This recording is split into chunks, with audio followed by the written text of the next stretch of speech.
Hola a todos, bienvenidos a un nuevo podcast, episodio número 7, El engaño de la verdad.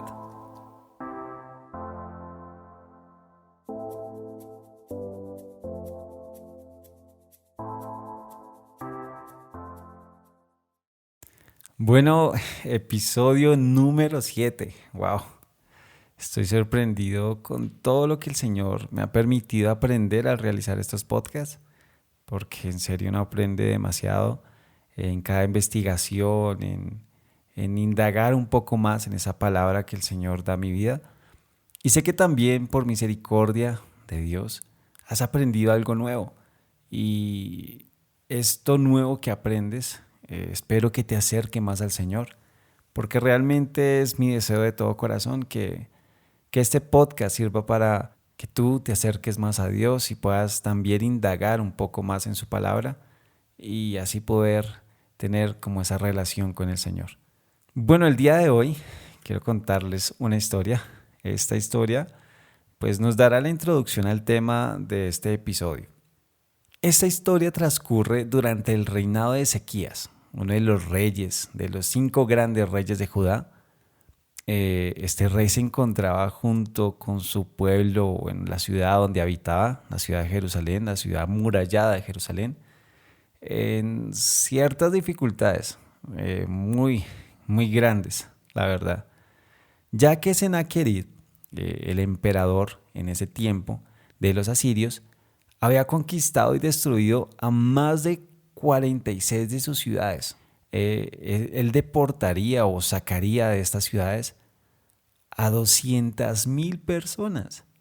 Ahora, eh, este gran imperio asirio había tomado el control de un vasto territorio y entre ellos pues, estaba Judá y los obligaba a pagar un tributo, unos impuestos, se podría decir también, algo en retribución por dejarlos con vida, dejarlos bien.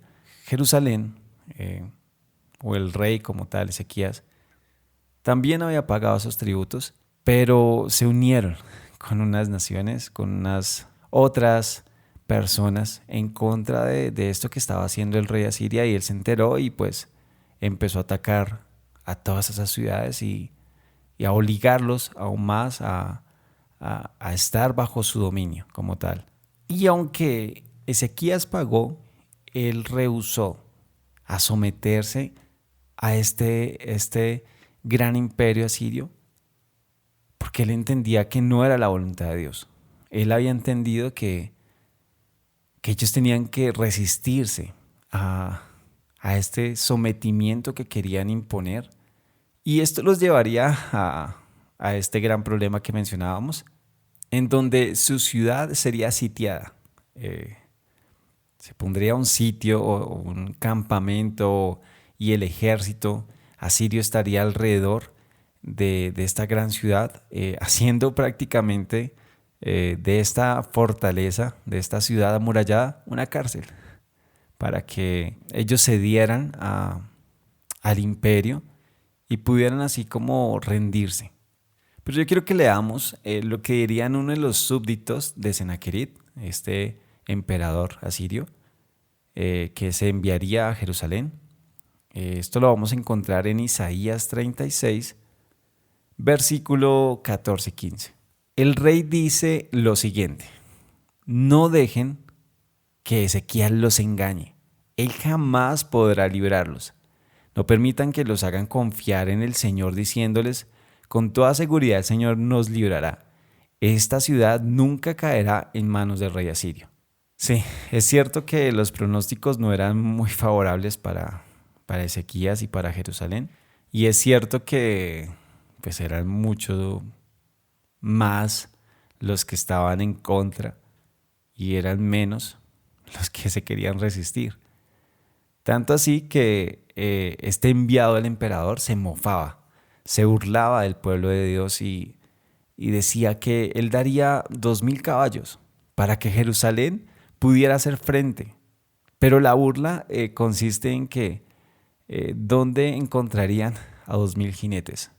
A 2.000 personas que se enfrentaran en contra de Asiria.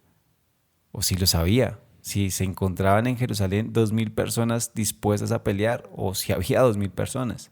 Y esto lo podemos ver en el versículo 8 y 9 de este mismo capítulo del libro de Isaías. Se me ocurre una idea, dice este personaje que llega a Jerusalén a intimidar, a traer como esa, ese miedo colectivo en las personas para que se rindieran. Dice él, se me ocurre una idea, llega a un acuerdo con mi amo. Hablando en este caso, él hablaba con unos representantes del rey Ezequías. Así como Sennacherib envió los suyos, Ezequías también envió los suyos en las puertas de Jerusalén para que hablaran. Y él dice, se me ocurre una idea, llega a un acuerdo con mi amo, el rey de Asiria. Yo te daré 2.000 caballos, si es que puedes encontrar esa cantidad de hombres para que los monten. Con tu pequeño ejército, ¿cómo se te ocurre desafiar siquiera al contingente más débil de las tropas de mi amo? Aunque contaras con la ayuda de todos los carros de guerra y sus conductores de Egipto. Pues se podría decir que tenían en realidad todo en contra. Y así lo harían ver estos enviados, hablando desde un punto central, a los 4 vientos, gritando todo esto en el idioma arameo, el idioma que entendían los de Judá, para que el pueblo sintiera temor, para que el pueblo dijera no, rindámonos. Y pues el rey Ezequiel les había dado la orden que no respondieran nada, que se quedaran pues en silencio ante estas acusaciones y ante estas reprensiones que querían traer los asirios. Pero quiero que nos centremos en una palabra, engaño. Sí, eso es lo que le dicen. No se dejen engañar por Ezequías. Decían los enviados del emperador. ¿Te das cuenta cómo la confianza en el Señor y el creer que nos puede guardar, que podemos pasar la prueba, es un engaño para otros? Y esto lo he escuchado en muchas ocasiones. No te dejes engañar por la iglesia, ya te lavaron el cerebro. ¿Para qué diezmas? ¿Para qué vas a la iglesia? ¿Por qué crees en Dios? ¿No ves cómo está el mundo? No te dejes engañar, no pongas tu confianza en alguien que no te puede salvar. Ahora sí lo podemos ver algo más personal, ¿cierto? Porque en ocasiones nos hemos sentido así, que nos engañan, que no vemos resultados, que no vemos lo que debería estar pasando, lo que Dios nos ha dicho. Decimos, ¿será que sí? ¿Será que sí voy a salir de esta? ¿O qué pasará conmigo? El engaño de la verdad. Este nombre surge de algo muy importante. Cuando al pueblo de Judá, a la ciudad de Jerusalén, se les dice que no respondan nada, que el Señor va a estar con ellos. Y Ezequiel les decía que el Señor iba a guardarlos, que de esto iban a salir. Para otras personas puede ser un engaño. Para otras personas puede ser un engaño lo que vivimos, en lo que creemos y lo que profesamos. Pero para nosotros es la verdad. Y puede ser que yo esté engañado por lo que el Señor me ha dicho. Sí, puede ser que yo haya creído a todo lo que el Señor me ha hablado. Pero en realidad siempre he visto que lo que el Señor me habla es la verdad. Y esto, la verdad, me hace recordar que cuando inicié mis estudios profesionales, bueno, inicialmente yo estudiaba diseño gráfico. Bueno, soñaba con ser animador de Pixar. Luego, el Señor hablaría a mi vida de la música y pondría esa pasión y como esa inquietud en mí por estudiar música. Y bueno, ya es hacerte como una idea de qué es decirle a tus papás que vas a estudiar música, ¿sí? Cuando, bueno, en mi casa, mi hermano mayor, su carrera es de policía y mi hermano menor, él estaba iniciando su carrera de ingeniería de sistemas. Y pues ya sabemos lo que dicen de los músicos, ¿no? Que qué vamos a comer, que cómo vamos a sobrevivir, que para qué estudiamos eso, que, mejor dicho, que dónde vamos a resultar o cuál es el propósito de estudiar música si no es una carrera como tal o si no nos va a generar algún tipo de dinero, entre comillas, de qué vamos a vivir. Podríamos decir que sí, es un engaño. Me dejé engañar y estudié música. Pero quiero contarles algo. Esta decisión, aunque fue difícil, bueno, también algo que no conté fue con los recursos necesarios para estudiar. Pues ya deben saber por qué. O deben darse una idea de por qué no recibí el apoyo financiero que esperaba. Pero esta decisión, aunque fue difícil, otras personas lo podrían ver como se dejó engañar, no, la música no, no da para vivir. La música en el ejército me salvó, me guardó de ir a un lugar que aquí en Colombia le llamamos zona roja. La zona roja es una zona muy peligrosa y son enfrentamientos literal a muerte. Y la música me salvó de esto, pero en otra ocasión les contaré esta historia porque eso es larguita, es otra historia. Durante mi estudio de música, ya cuando empecé a estudiar música, esta carrera prácticamente la pagué dictando clases de música. Tengo un canal actualmente en YouTube en donde subo covers acústicos y actualmente se podría decir que una parte significativa de mis ingresos se debe a la música. Vamos a grabar como iglesia un disco y ahí estamos, por la música, por creerle al Señor. Ahora, Ezequías lograría tener un encuentro con Dios en una oración sincera. Sí, el rey después de escuchar todo esto diría, ¿qué hago? Todo un pueblo sufriendo y creyendo en que vamos a estar mejor y yo soy el rey. Necesito que ellos esperen y que crean que Dios va a respaldarnos. Y esto lo vemos en el capítulo 37, versículo 1, cuando el rey Ezequías oyó el informe de estos hombres. Dice que él rasgó su ropa, se vistió de tela áspera y entró al templo del Señor. Y quisiera preguntarte, ¿qué haces cuando hay una situación o comentario que obra contrario a tu fe? ¿Oras? ¿Buscas del Señor? Hay momentos que buscan engañarte, ¿sí? Diciéndote que lo que crees es mentira, que es mucho más fácil rendirse a las tentaciones, que es mejor ceder y entregar nuestra juventud a los placeres, en no guardarte para tu futura esposa o tu futuro esposo. Nos dicen, vive sin remordimientos, niega tu fe y principios, cede, que es mejor ser parte de los que son más que estar entre los que se oponen y somos menos. Pero bueno, la historia no acaba acá, ¿no? Ezequías, luego de orar, envió al administrador del palacio, Eliaquín. A este hombre lo envía en busca de Isaías, el profeta del Señor, para escuchar la voz de Dios respecto pues a este asunto y qué diría el profeta, qué diría Dios en esta situación tan penosa, tan difícil. Esto lo encontramos en el versículo 6 y dice lo siguiente. El profeta respondió, díganle a su amo, esto dice el Señor, no te alteres por ese discurso blasfemo que han pronunciado contra mí los mensajeros del rey de Asiria. Escucha, yo mismo actuaré en su contra, y el rey recibirá un mensaje de que lo necesitan en su país, así que volverá a su tierra, donde haré que lo maten a filo de espada. Yo quiero decirte hoy que tienes el respaldo de Dios. Él está obrando a tu favor, aun cuando veas imposible salir del aprieto a una deuda, un problema.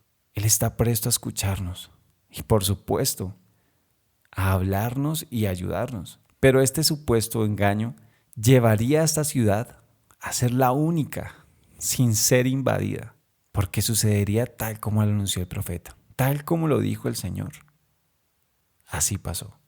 En el versículo 36 dice, esa noche el ángel del Señor fue al campamento asirio y mató a 185,000 soldados.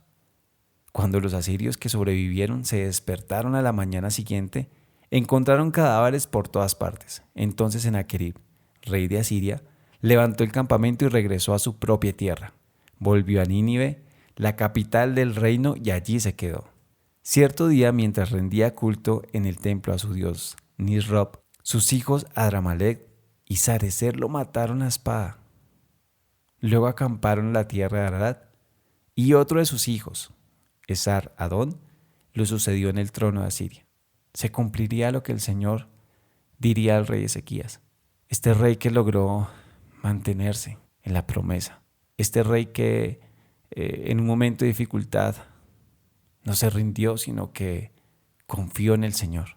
Y yo sé que tú dirás que a veces es difícil, no es fácil confiar, no es fácil ir en contra de la corriente. Y el mismo rey Ezequías lo sabía, lo reconocía, pero sabía que Dios estaría a favor, pese a todas las circunstancias, porque él confiaba en Dios. Él diría de su propia boca: es cierto, Señor, que los reyes de Asiria han destruido a todas las naciones. Han arrojado al fuego a los dioses de esas naciones y los han quemado. Por supuesto que los asirios pudieron destruirlos, pues no eran dioses en absoluto. Eran solo ídolos de madera y de piedra, formados por manos humanas. Ahora, oh Señor nuestro Dios, rescátanos de su poder. Así todos los reinos de la tierra sabrán que solo tú, oh Señor, eres Dios. Podemos ver que las circunstancias pueden ser difíciles, adversas. Nos dicen que es mejor seguir la corriente, estar en el montón, pero no dentro de los que se oponen. Y creemos en las promesas, creemos en el Señor, creemos en la integridad, creemos en el matrimonio, creemos en la familia. Pero yo también veo un engaño de otro lado. Y quiero contarles algo que me sucedió hace unos pocos días. Me subí a un servicio de transporte público, un taxi. Yo creo que en todos los países se llamará igual taxi. Íbamos con unos amigos a nuestra iglesia. Ya sabemos que pues en tiempo de cuarentena hemos estado como haciendo esas grabaciones para nuestros servicios, para nuestras reuniones. Y nos dirigíamos a grabar una de estas reuniones, unas canciones, unas adoraciones para estos servicios. Y cuando nos subimos al taxi, de una vez el reggaetón con su música, con su mensaje obsceno, con su mensaje incorrecto, pero pues igual nos tocaba escuchar todo el camino hasta que llegáramos a nuestro lugar de destino. Pero quiero que veas algo que pasó. Y en ese momento estaban haciendo una encuesta vía telefónica de qué canción querían para, para votar entre una y otra. Recuerdo algo así de los títulos. Una canción era Escápate conmigo, algo así. Y la otra era No te hagas la santa. Veamos cómo el mundo nos está vendiendo esto de santidad. Incluso pues antes de esta votación y esta encuesta vía telefónica, una canción que decía Dios mío, qué rico, y hablaba de las relaciones sexuales y cómo esta mujer que canta da a entender su agrado porque va a tener esta relación, nombrando a Dios, diciendo Dios mío, qué rico, qué rico. Viene esto de no te hagas la santa, y pues creo que algunos de los que me escuchan conocen estas canciones y no tienen un mensaje que aporte a nuestra sociedad o que sean de un buen mensaje. Simplemente no tienen que decir algo, pues no sé, cristiano, un mensaje cristiano, pero sí, aunque sea que aporte algo. Pero eso no es todo. Llega una parte que es Oxígeno. Bueno, es una emisora aquí que se llama Oxígeno y se llama, ese segmento o sección se llama Oxígeno Kicks. Y yo decía, Dios mío, ¿cómo nuestros niños están escuchando esto? ¿Cómo hay un segmento, una sección para los niños para que escuchen reggaetón y esta música urbana? Que no estoy en contra de la música urbana, pero sí el mensaje que este lleva. Y pensé inmediatamente en la zona de niños que tenemos en nuestras iglesias. Y yo decía, la importancia de entender que el engaño viene de otra parte. Aunque ellos digan que lo que nosotros creemos es un engaño, ellos están engañando a todas las personas. Y pueden ser más. Pero seamos de los que estamos en contra de eso. aunque seamos menos, vamos a ver el respaldo de Dios. Pero poco a poco vamos a ser más los que creamos en sus promesas. Y poco a poco vamos a ser más los que entendamos el propósito de nuestra vida y ayudemos a aquellas personas que realmente están siendo engañadas. Seamos personas inexpugnables. Yo encontraba este significado, esta palabra que me pareció de verdad muy, muy apropiada para este podcast. Difíciles de vencer, personas imposibles de conquistar o persuadir, tal cual como lo fue Ezequías, o como lo fue, o como lo es nuestro Señor Jesús, que murió, aunque muchos dirían que la muerte es una derrota, aunque el mismo Pedro, su discípulo, le diría que no, ¿para qué morir? O sea, y él diría, apártate de mí, Satanás, porque él tenía un propósito. Y la muerte era el propósito.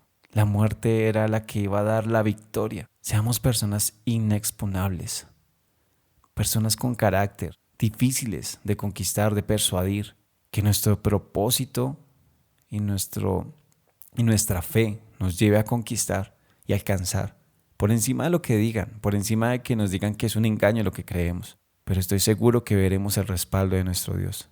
Me gustaría que tú vivieras un encuentro con el Señor tal como Ezequías tuvo este encuentro con el Señor en el templo y habló sinceramente con Él y expuso estos argumentos en contra. Te invito a un encuentro. Nuestro Señor Jesús murió por nosotros.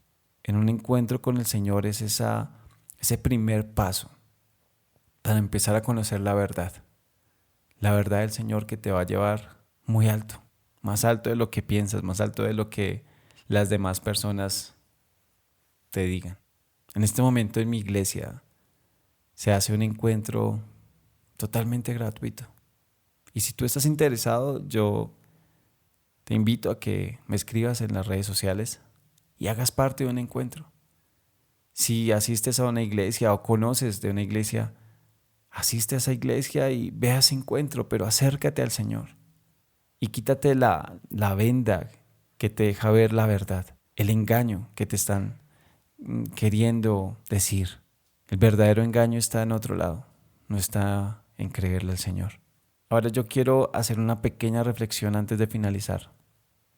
Estaba en redes sociales leyendo algo, una imagen y una descripción de esta imagen llamó mi atención, y es esta pintura de Miguel Ángel, la creación de Adán.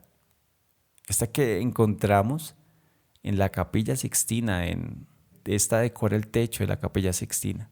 Y en la imagen, en este momento la tengo aquí en mi computador y veo tantas cosas. Vemos a el hombre, Adán, la creación, a este hombre esperando algo de Dios. Al otro lado vemos a Dios extendiendo su mano hasta donde más puede para poder alcanzar al hombre. Pero hay un pequeño detalle y es la falange de su dedo índice, en donde no está totalmente estirada. Y yo te invito a que, si tú puedes verla, googlearla, ¿sí? La creación de Adán de Miguel Ángel, vas a notar que el hombre no estira por completo su dedo. Y si él lo estirara por completo, tocaría el dedo de Dios y tendría ese contacto, ese encuentro con Dios. Y con esto te quiero decir que está solamente un movimiento tuyo. Este dedo o esta falange que nos estira nos da a entender este libre albedrío que Dios nos dio. Pero depende de ti creerle al Señor, creer a sus promesas, creer en su amor, estirar el dedo por completo, estirar tu vida por completo al Señor y decirle: Señor, sí, quiero tener un encuentro contigo, quiero conocerte, quiero conocer la verdad, no quiero estar más engañado por esta mentira. Extiende tu mano al Señor y deja que Dios te toque y te muestre que Él está a tu favor. Recuerda que es mejor ser engañado por la verdad absoluta de Dios, que ser engañado por las mentiras del mundo y lo que esto nos ofrece.